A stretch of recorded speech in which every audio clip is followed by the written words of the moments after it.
Un homme a choisi d'aider une femme âgée et a fini par rater son vol, sans savoir qu'elle était en réalité la propriétaire de la compagnie aérienne. L'appel final pour le vol 247 à destination de Chicago retentit dans le terminal C pendant que Marco Herrera regardait sa montre avec nervosité. Il restait 20 minutes. Il avait encore le temps d'attraper son vol. Ses vieilles bottes en cuir faisaient un léger bruit sur le sol brillant de l'aéroport alors qu'il accélérait le pas, les sangles de son sac à dos bien chargé lui creusant les épaules. Ce sac contenait tout ce qu'il fallait pour l'entretien d'embauche qui pouvait complètement changer son avenir.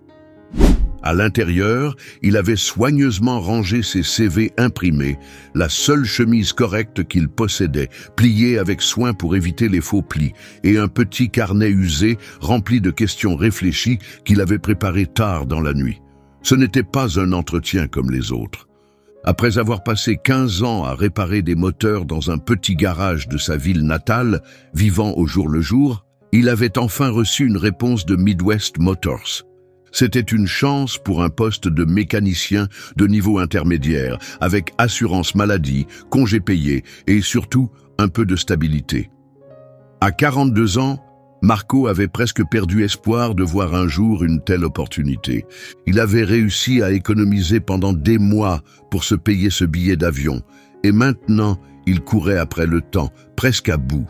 La file à la sécurité avait avancé douloureusement, lentement, et l'agent de la TSA avait pris plus de temps que prévu à examiner sa vieille pièce d'identité abîmée. « Il faut juste que j'atteigne la porte 32, » se murmura Marco. « C'est tout ce qu'il me faut. » Mais c'est à ce moment-là qu'il la vit. Une femme âgée aux cheveux argentés attachée en arrière, debout près de la sécurité avec 3 valises de formes et couleurs différentes. Son manteau bleu passé était propre, mais manifestement ancien, et ses mains tremblaient légèrement alors qu'elle essayait d'organiser ses bagages. Un jeune employé de l'aéroport passa devant elle sans la remarquer, les yeux rivés à son téléphone. Un homme en costume élégant contourna ses valises sans lever les yeux de sa tablette. Une famille avec des enfants passa rapidement, trop concentrée à rester groupée. Marco ralentit. La femme peinait à soulever l'une des valises les plus lourdes pour la placer sur le tapis roulant. Son visage était tendu par l'effort. Il regarda sa montre, 18 minutes. Il poussa un soupir et changea de direction. « Excusez-moi, madame, dit-il gentiment. Vous avez besoin d'aide ?» La femme leva les yeux, ses iris bleu clair et perçants le surprirent. « Oh, merci, dit-elle, visiblement soulagée. Ces valises semblent plus lourdes qu'à l'aller, plaisanta-t-elle doucement, avec une voix calme et élégante. « Ce n'est vraiment rien, répondit Marco en soulevant le bagage sans effort. Vous allez quelque part en particulier ? Juste un peu de travail, répondit-elle vaguement. À mon âge, chaque voyage se ressemble un peu. Ils passèrent lentement la sécurité. Marco remarqua qu'elle grimaçait en levant les bras pour le contrôle. Ensuite, alors qu'il l'aidait à rassembler ses affaires, il demanda « Quelle est votre porte d'embarquement ?» La femme, qui s'était présentée simplement comme Isabella, fouilla dans son sac. « Oh là là, je crois que c'est la porte 47B, » dit-elle après avoir vérifié un billet froissé. Marco sentit son cœur se serrer. Cette porte se trouvait dans le terminal D, très loin de là où lui devait aller. Il regarda sa montre. 15 minutes. S'il partait maintenant, il avait peut-être encore une chance. Il pouvait lui souhaiter bonne route et courir vers son avenir. Mais au lieu de ça, il dit « Le terminal D est assez loin, je vais vous y accompagner. » Isabella lui sourit avec reconnaissance. « Vous êtes sûr? Je ne veux pas vous déranger. »« Aucun souci, » répondit-il, cachant l'angoisse qui montait en lui. Il prit 2 valises et lui tendit la plus légère. « Ma mère m'a toujours dit d'aider quand je le peux. » Ils marchèrent ensemble dans l'aéroport bondé, Marco adaptant son pas au rythme plus lent d'Isabella. Elle avançait avec assurance, mais semblait fatiguée et devait s'arrêter de temps en temps. Chaque pause lui faisait sentir que le temps lui échappait. « Vous êtes une âme rare et gentille, » dit Isabella pendant une pause. « Peu de gens s'arrêtent pour aider. » Marco haussa légèrement les épaules. « J'essaie juste de faire ce qui est juste. » Mais la plupart ne le feraient pas, dit-elle doucement en le regardant. Et c'est là toute la différence. Lorsqu'ils passèrent devant un petit café, Isabella avoua qu'elle se sentait faible. « Je n'ai rien mangé ce matin. Tout s'est fait dans la précipitation, » dit-elle, un peu gênée. Marco regarda l'heure. 10 minutes restantes. S'il courait, il pourrait peut-être encore la voir, mais il resta. « Laissez-moi vous prendre quelque chose, » proposa-t-il en posant les valises. « Un café? Un sandwich? » « Juste un thé, ce serait parfait, mais laissez-moi payer, » dit-elle en fouillant dans son sac. « Ce n'est pas la peine, » répondit Marco doucement. « Reposez-vous un peu. » Quelques minutes plus tard, il revint avec une tasse de thé chaud et un muffin aux myrtilles qui semblait tout juste sorti du four. Il donna une brève explication et Isabella reçut le thé et le muffin avec un regard de réelle gratitude. « Qu'est-ce qui vous amène à l'aéroport aujourd'hui ?» demanda-t-elle en sirotant son thé. « Entretien d'embauche, » répondit Marco. « À Chicago. C'est assez important pour moi. »« Oh » dit-elle en penchant la tête. « À quelle heure est votre vol ?» Marco jeta un coup d'œil à l'écran des départs, visible depuis leur siège. Il y avait écrit « Vol 247 pour Chicago. Dernier appel à l'embarquement. » Son expression devait tout dire, car le sourire d'Isabella disparut. « Oh mon Dieu, vous êtes en train de rater votre vol à cause de moi, n'est-ce pas ?» Marco força un petit sourire poli. « Il y aura d'autres vols, » dit-il, même s'il savait qu'il ne pouvait pas se permettre un autre billet. Mais elle n'avait pas besoin de l'entendre. « Et l'entretien ? Je trouverai une solution. » Il se leva et reprit ses sacs. « Allez, je vais vous accompagner à votre porte. » Quand ils arrivèrent à la porte 47B, son vol était déjà parti. Il aida Isabella à s'asseoir et vérifia que sa carte d'embarquement était prête. « Première classe », remarqua-t-il avec une touche de surprise.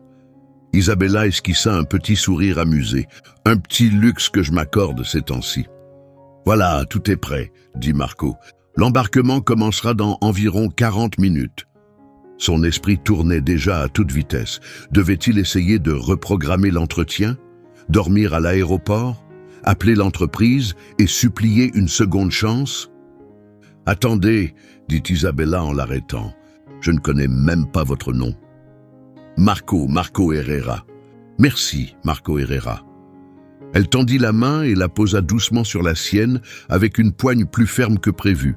« Je n'oublierai jamais ce que vous avez fait aujourd'hui. » Marco hocha simplement la tête, trop épuisé pour répondre. Il retourna dans l'aéroport jusqu'à trouver un banc vide près de la zone des bagages. Il laissa tomber son sac à dos à côté de lui et s'assit lourdement. Il sortit son téléphone pour appeler Midwest Motors. Mais il était éteint. Encore un coup dur dans une journée déjà compliquée. Il s'adossa au mur froid et ferma les yeux, essayant de ne pas penser à tout ce qu'il venait de perdre. Utilisant son sac comme oreiller, il se tourna pour être un peu plus à l'aise. Peut-être pouvait-il se reposer un moment avant de décider quoi faire. Alors qu'il s'endormait dans un sommeil léger et inconfortable, une image revenait sans cesse. La façon dont Isabella l'avait regardé, non pas avec pitié, mais comme si elle avait vu en lui quelque chose qu'il avait lui-même presque oublié. Marco se réveilla en sursaut. Sa nuque lui faisait mal à cause de la position, et le terminal était désormais bien plus calme. La foule avait diminué et la nuit était tombée dehors. Les lumières de l'aéroport projetaient de longs faisceaux sur le tarmac à travers les vitres. Il regarda sa montre. 20h37. Il avait dormi presque 4 heures. Encore engourdi, il chercha instinctivement son téléphone, puis se souvint qu'il n'avait plus de batterie. La réalité lui retomba dessus, d'un coup. Il avait raté le vol, perdu sa chance pour l'entretien, et il n'avait pas assez d'argent pour un autre billet. Il allait devoir ravaler sa fierté et appeler son ancien patron pour voir si le poste au garage était encore libre. Il n'y a pas si longtemps, il croyait avancer vers quelque chose de nouveau. Maintenant, il n'en était plus si sûr. Un agent d'entretien passa avec une poubelle, lançant à Marco un regard qui disait qu'il ne serait peut-être pas le bienvenu encore longtemps. Techniquement, il n'était plus un voyageur, sans billet. Il était presque invisible. Dehors, les phares des voitures brillaient à mesure que des véhicules déposaient des passagers en retard. Parmi eux, une berline noire s'arrêta doucement sous les lumières. Le chauffeur descendit, impeccable dans son uniforme, et ouvrit la portière arrière. Marco n'y prêta guère attention, jusqu'à ce qu'il voie qui en sortait. Les cheveux argentés n'étaient plus attachés à la va-vite, mais coiffés élégamment. Le vieux manteau avait laissé place à un élégant châle bordeaux, et un collier de perles brillait à son cou. Mais les yeux, ses yeux bleus inoubliables, étaient les mêmes. C'était Isabella. Marco cligna des yeux, se demandant s'il rêvait. Elle était censée être dans un avion, non? Il se redressa, soudain conscient de son apparence fatiguée. Pourtant, il ne bougea pas. Il ne voulait pas déranger si elle revenait pour une raison importante. À sa grande surprise, Isabella balaya le terminal du regard, comme si elle cherchait quelqu'un. Lorsqu'elle le vit, son visage s'éclaira. Elle dit quelques mots à son chauffeur, puis s'avança calmement vers lui. « Je me doutais que je vous trouverais ici », dit-elle, sans passer par les salutations d'usage. Marco se leva, un peu gêné, et passa une main dans ses cheveux en désordre. « Madame Isabella, je pensais que vous seriez déjà en route vers votre destination. » Elle sourit. Les plans ont changé.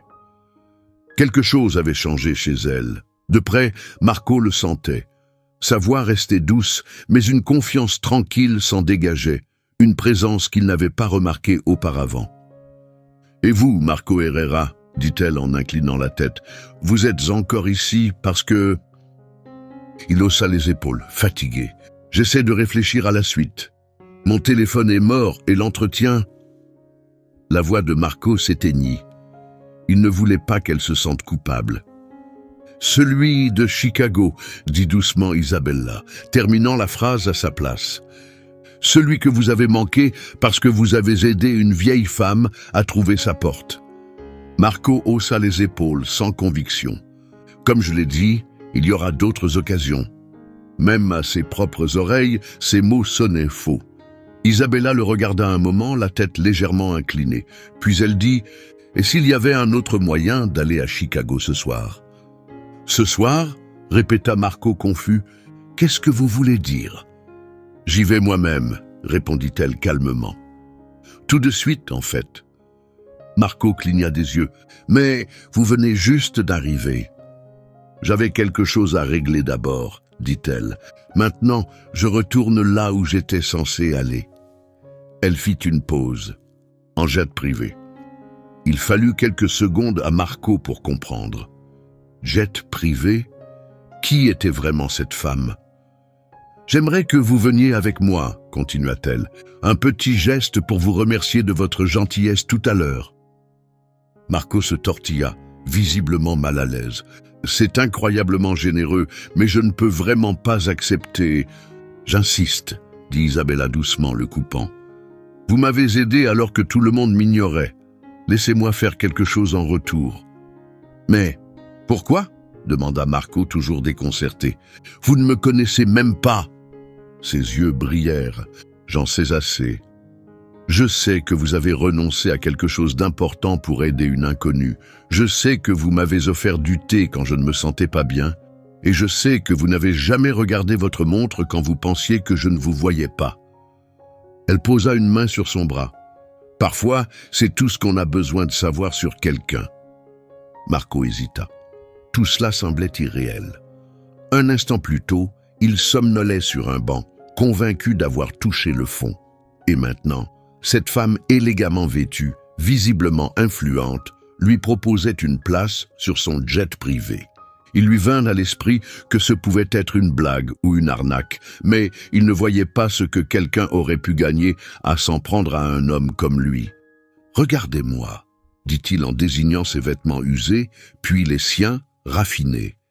Isabella rit doucement d'un rire chaleureux. « Mon cher, l'avion se moque bien de ce que vous portez. » Avant qu'il ne change d'avis, Marco se retrouva à marcher à ses côtés jusqu'à la voiture qui les attendait. Son chauffeur, Ricardo, prit le sac à dos de Marco avec un hochement de tête discret, et le déposa dans le coffre comme s'il s'agissait d'un bagage de luxe. Alors que la voiture s'éloignait du terminal, Marco jeta un dernier regard au banc où il dormait encore quelques instants plus tôt. Quelque chose, au fond de lui disait que sa vie venait de changer à jamais. « Vous avez toujours cet entretien demain matin, n'est-ce pas ?» demanda Isabella alors qu'il roulait vers une autre partie de l'aéroport. « Oui, mais je ne pense pas que... »« Parfait, dit-elle. Nous vous y amènerons largement à temps. » Elle sortit un téléphone élégant et passa un appel rapide. « Sergio, nous arrivons, nous serons 2 ce soir. » La voiture passa devant les terminaux principaux et se dirigea vers une zone plus calme où des avions plus petits étaient stationnés.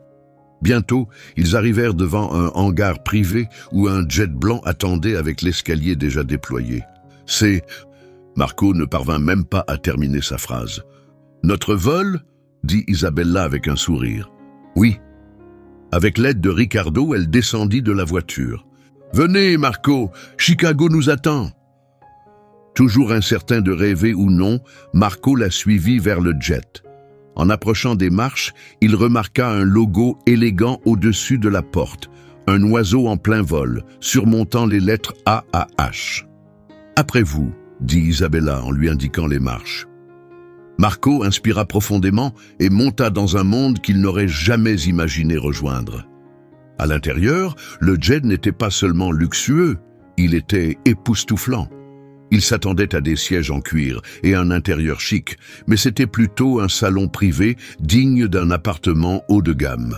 Des fauteuils en cuir crème, aux larges accoudoirs, des finitions en bois poli et une lumière d'ambiance chaleureuse remplissaient l'espace. Une hôtesse de l'air en uniforme bleu marine les accueillit. « Bonsoir, Madame Jiménez. Tout est prêt, comme demandé. »« Merci, Clara, » répondit Isabella. « Voici Monsieur Herrera. Il voyagera avec moi. » Clara adressa un sourire bienveillant à Marco. « Bienvenue à bord, Monsieur Herrera. Puis-je prendre votre veste ?» Marco hésita, puis retira maladroitement sa veste en jean usé, se sentant soudain gêné par la vieille tache de café sur sa chemise. « Merci, murmura-t-il. Isabella désigna l'un des sièges moelleux. « Je vous en prie, installez-vous confortablement, nous allons bientôt décoller. » Marco s'assit avec précaution, s'attendant à tout moment à ce que quelqu'un lui dise qu'il n'avait rien à faire là. Mais personne ne dit un mot. Ses mains caressèrent le cuir souple, et tout ce à quoi il pouvait penser, c'était « Comment ai-je atterri ici ?» Il remarqua que, contrairement aux avions commerciaux, il n'y avait pas de ceinture de sécurité classique, juste des harnais élégants que Clara lui montra comment attacher en quelques gestes rapides. « Souhaitez-vous une boisson avant le décollage ?» demanda-t-elle poliment. « Nous avons du vin, du champagne, des spiritueux ou une boisson non alcoolisée si vous préférez. » Marco jeta un regard vers Isabella, désormais assise confortablement en face de lui. Elle lui fit un petit signe encourageant. « Juste de l'eau pour l'instant, merci, » répondit-il. La dernière chose dont il avait besoin, c'était de l'alcool pour embrouiller ses pensées dans ce qui ressemblait déjà à un rêve. « Je prendrai le champagne, Clara, » dit Isabella avec assurance. « Le Bollinger. » Pendant que Clara s'éloignait pour préparer les boissons, Marco observa la cabine avec plus d'attention. Il n'y avait que 6 sièges, disposés en paires se faisant face, et à l'arrière, une petite zone qui ressemblait à un espace de réunion. Sur les tables se trouvaient des fleurs fraîches dans de minces vases, et juste derrière une cloison, il aperçut ce qui semblait être une kitchenette compacte. « Première fois dans un jet privé ?» demanda Isabella, bien que la réponse soit évidente. Marco laissa échapper un petit rire nerveux. « Ça se voit tant que ça. » « Il n'y a aucune honte à vivre de nouvelles expériences, » répondit-elle en acceptant sa flûte de champagne d'un geste gracieux. « En réalité, je crois qu'elles sont essentielles si l'on veut continuer à grandir. » À ce moment-là, la voix du pilote retentit dans les haut-parleurs pour annoncer leur départ. Marco sentit les moteurs s'allumer sous leurs pieds. Pas avec le rugissement assourdissant des avions commerciaux, mais avec une vibration plus douce, presque intime. Cherchant à briser le silence pendant le roulage, il demanda « Alors, vous voyagez souvent en jet privé pour sauver des gens de bancs d'aéroports ?» Isabella lui adressa un sourire complice. La première partie, oui. La seconde, c'est une première. Alors, pourquoi? Demanda-t-il, sincèrement déconcerté. Parce que la gentillesse mérite d'être reconnue, dit-elle doucement. Et dans un monde où elle devient de plus en plus rare, je pense qu'il est important de la récompenser. L'avion s'éleva doucement dans le ciel, les lumières de la ville rétrécissant sous eux. C'était le décollage le plus calme que Marco ait jamais ressenti. Avant même qu'il ait le temps d'y réfléchir, Clara revint avec un plateau en argent. « Nous avons préparé un repas léger, comme vous l'avez demandé, Madame Jiménez. Souhaitez-vous manger maintenant, vous et Monsieur Herrera ?» Marco ne s'était pas rendu compte à quel point il avait faim, jusqu'à ce que l'odeur du repas lui parvienne. Il n'avait rien mangé depuis tôt le matin. « Oui, volontiers, » répondit Isabella. Puis, en jetant un regard à Clara, elle ajouta « Et Monsieur Herrera aura besoin d'un chargeur pour son téléphone. » « Bien sûr, » dit Clara, « je vous apporte cela tout de suite. » Elle commença à dresser la table entre eux avec soin. Le plat, du poisson en croûte d'herbe accompagné de légumes rôtis à la perfection, avait l'aspect et l'odeur d'un repas de grand restaurant. Alors qu'il commençait à manger, Marco remarqua qu'Isabella l'observait avec une attention silencieuse. Son regard ne jugeait pas, il était simplement curieux, de manière sincère. « Alors, cet entretien de main ?» dit-elle pour rompre le silence. « Parlez-moi un peu. » Marco expliqua qu'il travaillait comme mécanicien depuis des années dans un petit garage de campagne et que ce poste chez Midwest Motors représentait un vrai progrès, autant sur le plan professionnel que personnel. « J'ai toujours vécu entouré de moteurs, » dit-il. Mon père m'a appris à écouter un moteur. Il savait ce qui n'allait pas sans même ouvrir le capot. « Et vous avez hérité de ce talent ?» demanda-t-elle. Marco acquiesça, se sentant plus à l'aise dans la conversation. « Oui, c'est un peu comme apprendre une langue.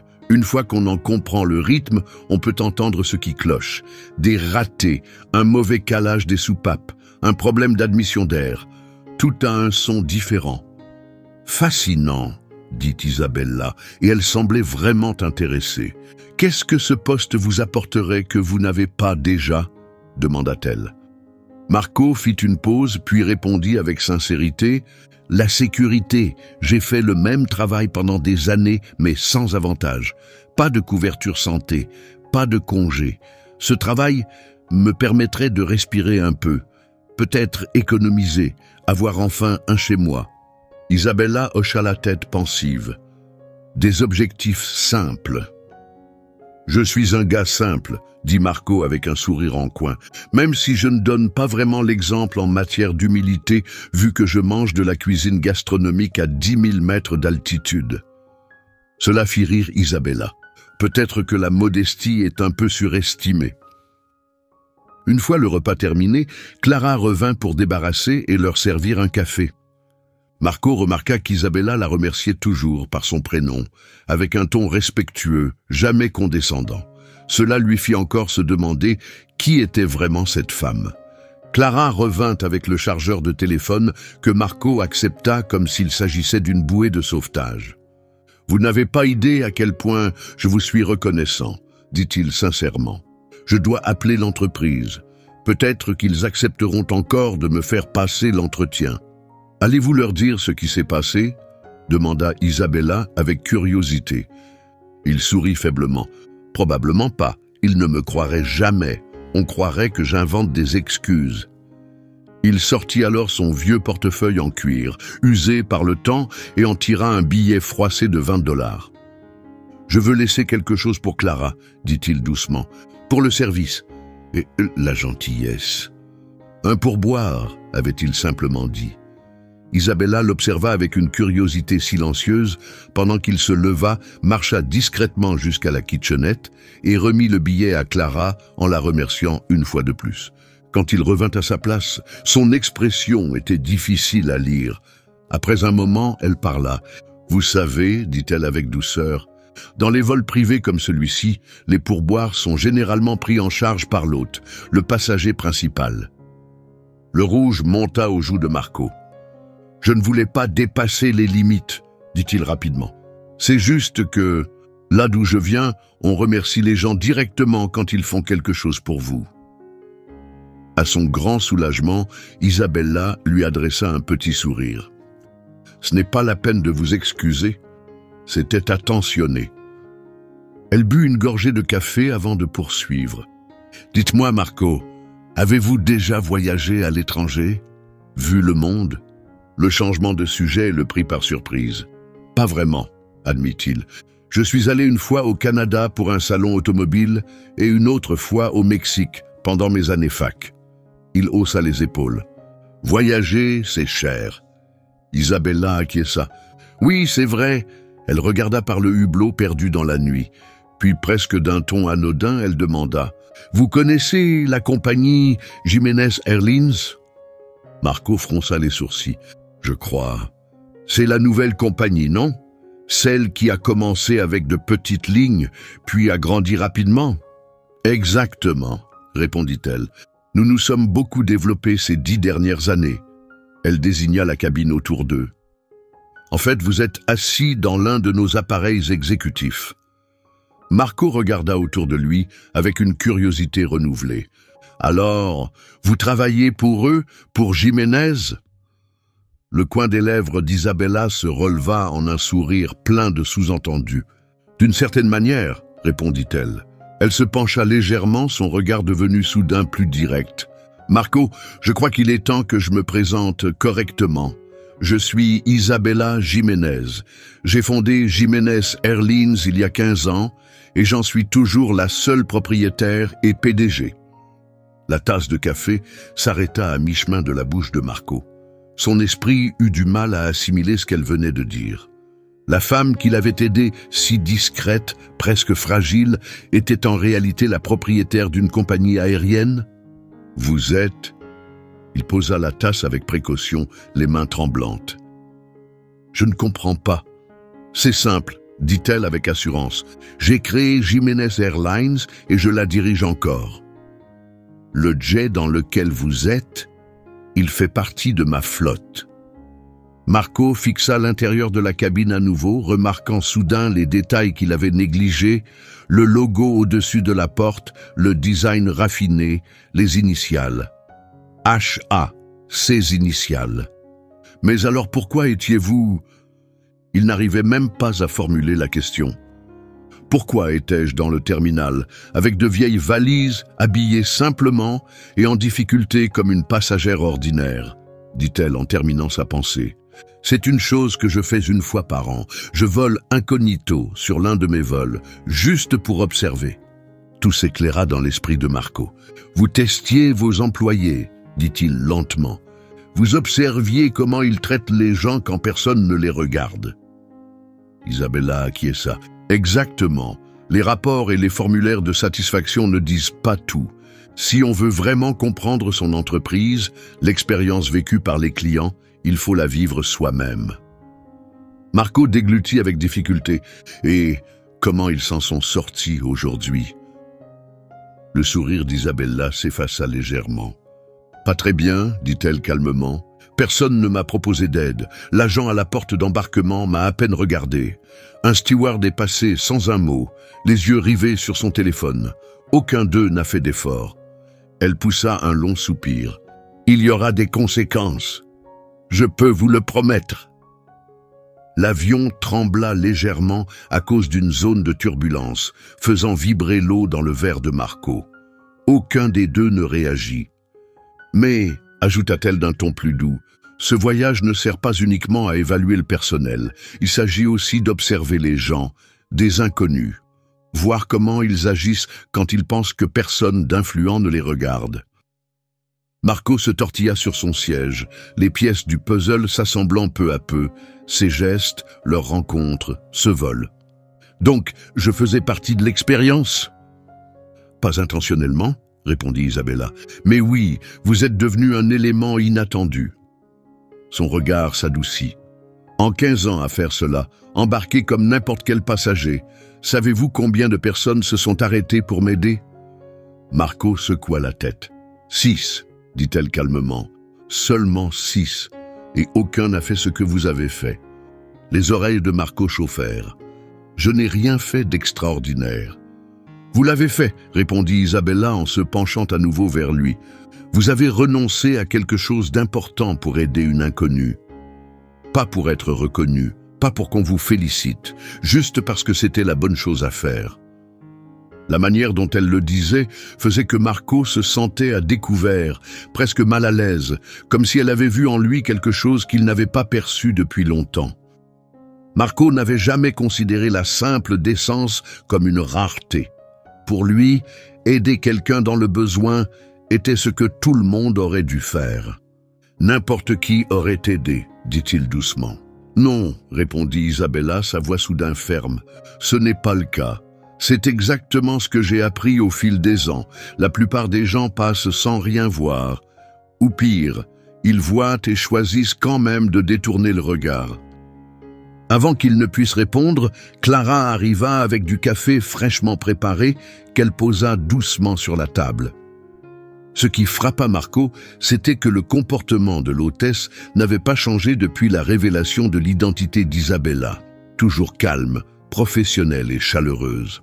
Peu importait le titre qu'elle portait, Isabella ne semblait rien attendre de plus, ni se comporter autrement avec les autres. Lorsqu'ils se retrouvèrent seuls, Marco tenta de comprendre tout ce qui venait de se passer. Il jeta un coup d'œil autour de la cabine luxueuse. « Alors, tout ça, m'inviter à bord, me faire voler jusqu'à Chicago, c'est votre façon de me remercier ?»« En partie, » admit Isabella. « Mais aussi, je suis curieuse, professionnellement parlant. »« Curieuse de quoi ?»« De vous, Marco Herrera, » dit-elle simplement. « Je veux savoir si vos compétences avec les machines égalent la force de votre caractère. » Il haussa les sourcils, intrigué. « Je ne suis pas sûr de comprendre. » Elle changea d'approche. « Dites-moi, que savez-vous de l'entretien des avions ?» La question le prit au dépourvu. « Pas grand-chose, honnêtement. Je connais les bases, moteur à combustion, système de refroidissement, d'alimentation en carburant, mais les avions ont des composants que je n'ai jamais touchés. Mais si vous receviez la formation, j'apprendrais, dit-il sans hésiter. Je peux comprendre n'importe quel système mécanique si on me l'enseigne. » Isabella hocha légèrement la tête, comme si elle venait de confirmer quelque chose qu'elle soupçonnait déjà. « Saviez-vous, continua-t-elle, que la plupart des opérations de maintenance aéronautique dans le monde sont centralisées dans quelques endroits seulement? Les États-Unis, l'Europe, Singapour, les Émirats. » « J'imagine que ça a du sens, » répondit Marco. « C'est là qu'il y a l'infrastructure. »« Oui, dit-elle, mais cela pose un vrai problème. Des pays en Afrique, dans certaines régions d'Asie du Sud-Est ou en Amérique du Sud doivent faire voler leurs avions sur des milliers de kilomètres juste pour une maintenance de routine. C'est coûteux, lent et peu durable. » Marco l'écoutait avec attention, intrigué, même s'il ne comprenait pas encore où elle voulait en venir. « Il y a 3 ans, j'ai commencé à poser les bases d'un nouveau projet, » dit Isabella. « Un réseau de centres régionaux de maintenance, des lieux capables d'offrir des services d'entretien de qualité avec de la formation pour les travailleurs locaux, fiables, abordables et évolutifs. C'est franchement une idée intelligente, » dit Marco avec sincérité. « Une entreprise avec du sens, c'est le cas. Mais cela s'est révélé plus difficile que prévu, admit-elle. « Pourquoi ?» demanda-t-il. « Le leadership, répondit-elle sans hésiter. J'ai besoin de gens qui comprennent vraiment la mécanique, qui savent transmettre, qui ont de l'intégrité, de la patience, de l'humilité. » Son regard se fixa sur lui, sa voix toujours posée. « Les compétences, on peut les enseigner, le caractère, non ?» Le cœur de Marco se serra. Ces mots résonnaient fort en lui. Une pensée le traversa. Était-elle en train de penser à lui? « Madame Jiménez, êtes-vous en train de dire que... »« Je ne propose rien pour l'instant, » dit-elle doucement, le coupant. « Pour l'instant, je partage simplement un défi que je rencontre pendant un vol que nous avons la chance de partager. » Mais son regard portait quelque chose de plus profond, une évaluation silencieuse. À l'extérieur, la lueur douce de Chicago commençait à apparaître alors que l'avion entamait une lente descente. La silhouette de la ville se dessinait, comme un rêve qui prenait forme sous ses yeux. Quelques heures plus tôt, Marco était affalé sur un banc d'aéroport, persuadé d'avoir manqué sa seule chance. À présent, il sirotait un café aux côtés de l'une des figures les plus influentes de l'aviation, et elle semblait lui laisser entendre qu'un autre chemin, imprévu, pouvait s'ouvrir devant lui. « Nous allons atterrir bientôt », dit Isabella en jetant un œil vers la ville. « Clara veillera à ce que vous arriviez à votre hôtel en toute sécurité. »« Merci », dit Marco, la voix serrée par l'émotion. « Pour tout ça, je ne sais même pas quoi dire. » Isabella lui adressa un sourire doux et plein de sens. « Notre conversation n'est pas terminée, Marco Herrera. Mais je pense que le repos est essentiel avant toute grande décision. Vous voulez dire, même si vous avez peut-être une autre opportunité pour moi. » Les mots lui échappèrent avant qu'il ne puisse les retenir. Ses yeux pétillèrent. « Exactement. Les options, Marco, c'est puissant, non ?» Elle fouilla dans son sac à main élégant et en sortit une carte. Simple et sobre, sans logo brillant, sans design superflu, juste son nom, l'emblème de Jiménez Airlines et un numéro de téléphone. Aucun titre, aucune fonction, aucun email, juste une porte entrouverte. « Appelez demain soir après votre entretien », avait-elle dit. « Nous terminerons notre conversation à ce moment-là. » L'avion toucha terre sans le moindre sursaut, un atterrissage si fluide qu'il ne pouvait venir que de longues années de pratique. Alors qu'il roulait vers un hangar privé, Marco se demanda s'il vivrait un jour un autre vol comme celui-ci. Comme si elle lisait dans ses pensées, Isabella parla doucement. « Parfois, Marco, la vie change de direction sans prévenir. La vraie question, c'est, avons-nous le courage de changer avec elle ?» De retour à l'hôtel, Marco contemplait l'offre d'embauche de Midwest Motors posée sur le bureau. Le poste correspondait exactement à ce qu'il avait demandé. 62 000 $ par an. Ils avaient même augmenté l'offre initiale, ajouté une couverture santé, 2 semaines de congés payés et des possibilités d'évolution. Une responsable RH avait appelé 1 heure plus tôt, espérant manifestement une réponse rapide. Ethan avait demandé un jour de réflexion, ce qui avait visiblement surpris la recruteuse. 6 mois plus tôt, il aurait sauté sur l'occasion. Mais maintenant, Isabella Jiménez occupait toutes ses pensées. À 19 heures précises, une berline noire arriva pour l'emmener dans une salle à manger privée au sommet d'un gratte-ciel de Chicago. De là-haut, la ville ressemblait à un patchwork lumineux qui s'étendait à l'infini dans la nuit. Isabella se tenait près de la fenêtre, ses cheveux argentés, illuminés par la lumière douce, comme une couronne de lumière.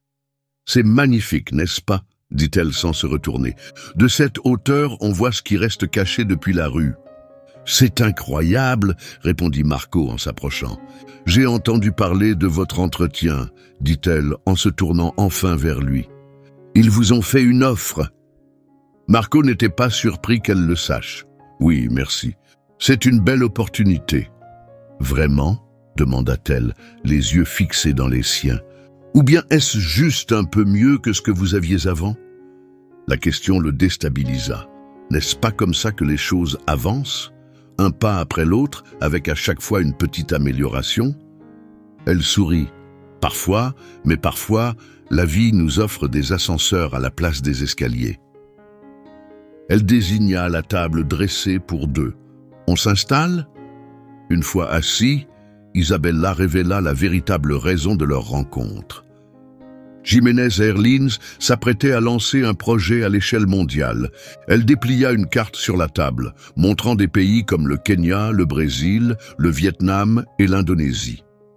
Ces régions connaissent une croissance rapide, mais manquent du soutien technique nécessaire, expliqua-t-elle. « Pour votre propre flotte ?» demanda Marco. « Au départ, oui, mais à terme, nous voulons offrir des services de maintenance à d'autres compagnies aussi. Mais c'est plus vaste que ça. » Ses yeux brillèrent d'une conviction claire. « Nous visons à créer des systèmes de soutien aéronautique durables. Nous formerons des populations locales. Nous développerons des compétences. Nous poserons les bases d'une stabilité financière dans ces communautés. » Marco hocha lentement la tête. « C'est une grande vision. » Elle est essentielle, répondit-elle. Le transport aérien relie le monde, mais l'accès est loin d'être équitable. Nous pouvons faire partie de la solution. Elle fit une pause, buvant une gorgée d'eau. « Et moi là-dedans ?» demanda enfin Marco. Isabella se pencha en avant. « J'ai besoin de quelqu'un pour diriger la partie formation technique, quelqu'un qui comprend les machines sans compliquer les choses. Quelqu'un de patient pour transmettre, ouvert pour se connecter à d'autres cultures et assez fort pour maintenir des standards élevés, sans laisser l'ego interférer. » Le cœur de Marco battait plus vite. « Mais vous me connaissez à peine. »« J'en sais assez, dit-elle en le regardant droit dans les yeux. Je sais que vous avez renoncé à quelque chose d'important pour aider une inconnue. J'ai vu comment vous avez traité le personnel avec respect, même quand vous pensiez que personne ne le remarquait. Vous avez travaillé dur toute votre vie, avec honnêteté, mais peu de reconnaissance. » Elle lui tendit une chemise. À l'intérieur, un contrat portant l'entête de l'initiative mondiale de formation Jiménez. Le montant du salaire le fit cligner des yeux, 3 fois plus que ce que Midwest Motors lui avait proposé. « Ce n'est pas un cadeau, » dit Isabella en remarquant sa surprise. « C'est une décision d'entreprise. Des gens comme vous, avec de l'intégrité, sont rares et méritent qu'on investisse en eux. » Marco feuilleta les pages, étourdi. « Mais je ne connais rien aux avions. J'aurais besoin de beaucoup de formation. »« Bien sûr, » répondit-elle. « Vous passerez 6 mois dans notre centre de Seattle aux côtés des meilleurs ingénieurs. Le logement est pris en charge. On s'occupera de votre déménagement. » Elle tapa du doigt sur la chemise. « Tout est là-dedans. »« Et après ?» demanda-t-il. « Ensuite, » dit-elle avec un sourire, « vous aiderez à lancer notre tout premier centre de formation à Nairobi. Vous serez responsable du recrutement des apprentis locaux, de la conception du programme et de la création d'une équipe. » Les pensées de Marco tourbillonnaient. « Vous me demandez de déménager au Kenya. »« Je vous demande d'aider à construire quelque chose d'exceptionnel, » répondit Isabella calmement. Elle expliqua que le projet allait bien au-delà du Kenya. Des initiatives similaires étaient prévues en Amérique du Sud et en Asie du Sud-Est. Il y aurait des déplacements, des obstacles, de la pression, mais aussi, ajouta-t-elle avec une lueur dans les yeux, la possibilité de transformer des vies, y compris la sienne. « Pourquoi moi ?» demanda-t-il d'une voix basse. « Il y a sûrement des gens avec plus de diplômes, plus d'expérience. » « Les diplômes s'obtiennent, l'expérience vient avec le temps, » dit Isabella en secouant la tête. « Mais l'intégrité, c'est rare. On ne peut pas apprendre à quelqu'un à faire ce qui est juste quand personne ne le regarde. » Elle retourna près de la fenêtre. « Le poste chez Midwest Motors est stable et prévisible. Vous y serez bien. Mais ce n'est que ça, un emploi. Moi, je vous propose quelque chose qui a du sens. » Marco la rejoignit, observant la ville illuminée à leurs pieds. « Ça semble impossible, » avoua-t-il. « Les choses qui en valent la peine semblent souvent impossibles au début, » répondit-elle. « Hier, vous avez aidé une vieille femme à porter ses valises. Aujourd'hui, je vous demande d'aider à élever des communautés entières. Et si je ne suis pas à la hauteur? Et si j'échoue ?» Elle sourit calme et douce. « Et si vous réussissiez ?» Pour la première fois, Marco se permit de l'imaginer, de jeunes hommes et femmes au Kenya, apprenant la mécanique sous sa direction. Les voir gagner en confiance, faire partie de quelque chose de durable et de réel. Cette pensée éveilla quelque chose de profond en lui. « J'ai besoin de temps pour réfléchir. »« Bien sûr, » répondit Isabella, « mais je soupçonne que cette idée vous habite depuis l'instant où nous avons atterri. » Elle plaça un stylo dans sa main. Signez ce soir et la formation commence la semaine prochaine. Sinon, la voiture vous ramènera à votre hôtel. Aucune pression. La décision vous appartient. Elle s'éloigna, lui laissant l'espace nécessaire pour choisir librement. Marco baissa les yeux vers les papiers, puis vers le stylo. Pendant toute sa vie, il avait pris des décisions prudentes et sécurisées. Ce stylo semblait plus lourd que n'importe quelle clé qu'il ait jamais tenue. Il pensa à son père, qui lui avait appris à réparer des moteurs, mais qui n'avait jamais quitté leur petite ville. Il pensa à toutes ces années passées dans le même garage, à des routines qui avaient éteint ses rêves. Et il pensa à Isabella ce premier jour, seule avec ses valises pendant que tout le monde passait à côté. Parfois, le bon choix était justement celui qui faisait le plus peur. Il inspira profondément et signa son nom, Marco Herrera, ouvrant un nouveau chapitre d'un simple geste. 18 mois plus tard, il se tenait sur la terrasse supérieure du tout nouveau centre de formation aéronautique Jiménez, juste à l'extérieur de Nairobi. Les premières lueurs du jour s'étendaient sur la piste, où 3 avions attendaient leur maintenance. À travers les larges baies vitrées, Marco observait une équipe de 30 techniciens à l'œuvre. Tous étaient locaux. Tous avaient été formés par lui. Ils travaillaient avec assurance, vérifiant les systèmes, ajustant les pièces, opérant comme une unité parfaitement coordonnée. Une installation impressionnante que vous avez construite, Monsieur Herrera, dit Fernando Navarro, ministre des Transports du Kenya, à ses côtés. Du plan initial à un centre pleinement opérationnel en moins de 2 ans. Marco esquissa un sourire modeste. J'ai seulement aidé à lancer le mouvement. Le vrai mérite revient à l'équipe et à Madame Jiménez. Comme pour confirmer ces mots, Fernando désigna l'entrée où une berline noire venait d'arriver. Marco ressentit cette même pointe de nervosité qu'il avait toujours en sa présence. Isabella avait encore cet effet sur lui. Elle descendit de la voiture avec grâce, vêtue d'un tailleur en lin clair, parfait pour la chaleur kenyane.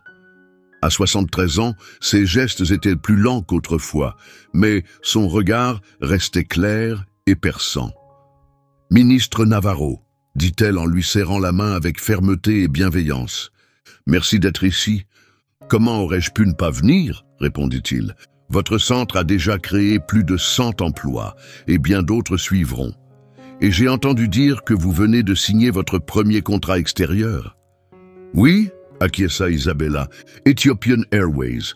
Leurs 3 premiers avions arrivent la semaine prochaine. » Incroyable. Le ministre consulta sa montre. « Je dois rejoindre les autres en bas. La cérémonie va commencer. » Lorsqu'il s'éloigna, Isabella se tourna vers Marco, son regard le scrutant comme si elle le redécouvrait. Son uniforme impeccable portait fièrement l'insigne Jiménez. Sa posture reflétait une assurance tranquille. Le soleil africain avait laissé sa marque sur sa peau après de longs mois passés ici. « On dirait que tu es à ta place ici », observa-t-elle. Marco répondit par un bref rire. « La plupart du temps, j'en ai l'impression. Pourtant, ça me surprend toujours de voir à quel point ma vie a changé. » Isabella laissa son regard errer sur les installations. Des hangars modernes, des salles de classe élégantes, des logements pour les stagiaires et une piste récemment agrandie pour accueillir de plus gros avions. « Tu regrettes parfois de ne pas avoir choisi le chemin le plus facile ?» demanda-t-elle. Marco prit le temps de réfléchir, comme toujours lorsqu'elle lui posait cette question. « Pas du tout », répondit-il sincèrement, « même si je me demande encore parfois ce qui vous a poussé à croire en moi. » Isabella sourit avec ce regard qui savait « J'ai bâti ma carrière en écoutant mon instinct. Te choisir a été l'une de mes décisions les plus avisées. » À ce moment-là, une assistante arriva pour les prévenir que la cérémonie allait commencer. Alors qu'ils se dirigeaient vers l'ascenseur, Isabella s'arrêta et se retourna. « J'ai quelque chose pour toi », dit-elle en fouillant dans son sac. Elle lui tendit une petite boîte. À l'intérieur, un porte-clés en argent en forme de valise miniature. « Un souvenir ?» dit-elle avec une lueur espiègle dans les yeux, « bien plus léger que les bagages grâce auxquels tout a commencé. » Marco rit doucement, sincèrement touché. « Ces valises sont peut-être la meilleure chose que j'ai jamais aidé quelqu'un à porter. » Ils descendirent au niveau principal où une grande foule s'était rassemblée. Parmi elles se trouvaient des représentants du gouvernement, des dirigeants de compagnies aériennes, des habitants de la région et la toute première promotion de techniciens aéronautiques formés sur place. Près de l'entrée du hangar, une plaque encore recouverte attendait d'être dévoilée. En montant sur le podium, Marco aperçut son bureau par une porte latérale, son nom gravé sur une vitre dépolie, des croquis d'ingénierie sur le bureau et une photo de lui avec Isabella le jour de la remise des diplômes à Seattle. Le ministre des Transports s'approcha et prit la parole. Il salua la vision à l'origine du centre et son rôle dans le développement de l'aviation au Kenya.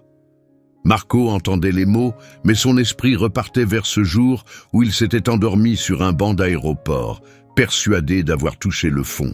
« Et maintenant, » poursuivit le ministre, « veuillez accueillir Madame Isabella Jiménez et Monsieur Marco Herrera pour dévoiler la plaque de ce centre exceptionnel. » Ensemble, ils tirèrent le cordon pour révéler l'inscription en lettres de bronze. Centre de formation aéronautique, Jiménez, Nairobi. Là où la gentillesse crée des opportunités. Isabella avait personnellement insisté pour la devise, même lorsque d'autres recommandèrent des formules plus sûres, plus conventionnelles. Après le dévoilement de la plaque, l'ambiance était à la fête.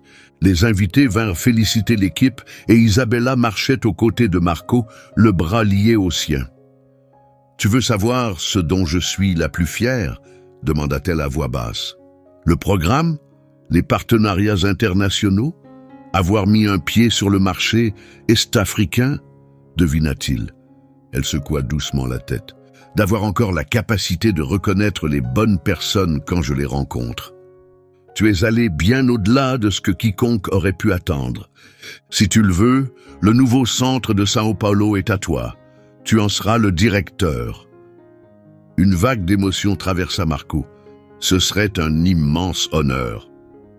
Plus tard, alors qu'Isabella se tenait près de sa voiture, prête à repartir, elle jeta un dernier regard à la scène vibrante derrière elle. Les techniciens dans leurs uniformes impeccables, les outils de pointe dans le hangar, et Marco droit au centre de tout cela. « Ce sont les plus petits gestes qui révèlent qui nous sommes vraiment », murmura-t-elle, à moitié pour elle-même.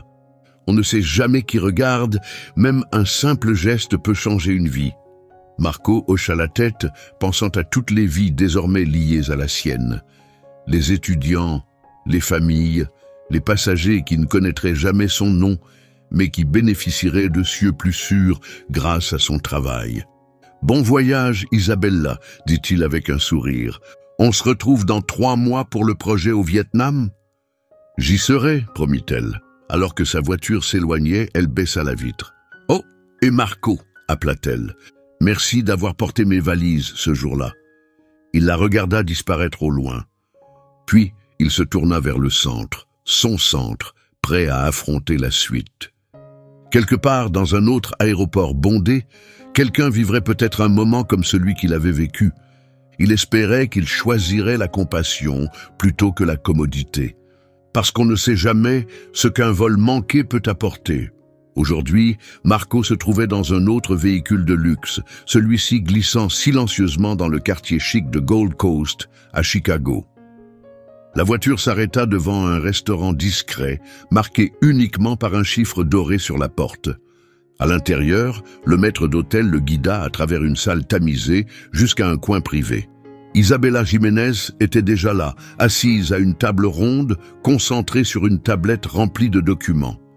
Elle portait un tailleur foncé, parfaitement ajusté, qui dégageait professionnalisme et autorité. Ses cheveux argentés étaient coiffés avec soin. Lorsqu'elle leva les yeux, ses perçants yeux bleus le scrutèrent, avant de s'adoucir en un sourire chaleureux. Marco, pile à l'heure.